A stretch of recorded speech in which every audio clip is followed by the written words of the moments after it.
Bonsoir à tous, j'espère que vous allez bien. Moi ça va, Dieu fait grâce en tout cas. Je suis là pour vous partager un témoignage qui m'a fortement béni et je crois qu'il va aussi bénir la vie de quelqu'un.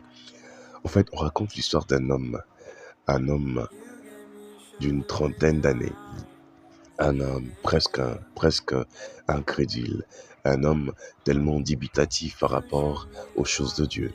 Cet homme reçoit une prophétie un vendredi. Il reçoit une prophétie un vendredi et le prophète lui dit que Dieu m'a dit que lundi tu seras aux États-Unis. Alors que cet homme n'avait pas un passeport. Nous savons, toi et moi, que avant de quitter un pays, il faut avoir un passeport. Mais cet homme n'avait pas de passeport. Il reçoit cette prophétie vendredi que tu seras aux États-Unis lundi. Il était à Kinshasa. Et comme cet homme était tellement un incrédule, il ne croyait pas à la prophétie, il ne croyait pas aux choses de Dieu. Il se décide, il dit, je vais compliquer Dieu. Je vais me déplacer et aller au Congo central. Il se dit, j'irai au Congo central pour compliquer votre Dieu, comme ça, de là où je serai, il ne pourra pas m'emmener aux États-Unis. Et pendant qu'il était en train de partir, chemin faisant, il y a un grave accident, un accident mortel. Tout le monde était mort sauf lui. Tout le monde était parti sauf lui. Il était le seul survivant. Et bizarrement, je veux dire gloire à Dieu, c'était un accident avec une voiture de l'ONU, l'Organisation des Nations Unies.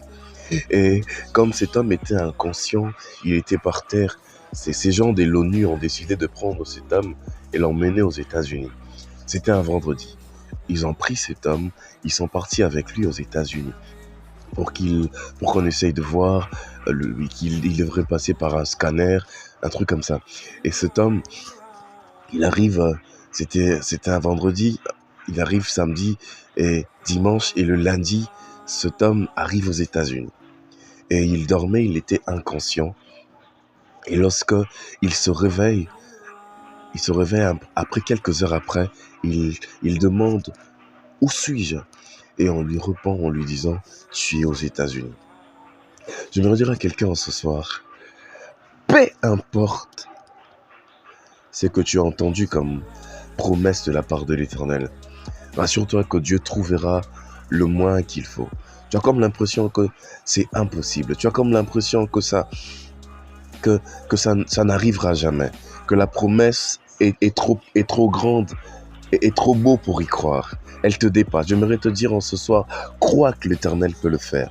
Dieu trouvera le moyen afin de réaliser cette promesse. J'aimerais dire à quelqu'un, l'Éternel va le faire. Il va réaliser ses promesses dans ta vie en cette année 2023. May God bless you.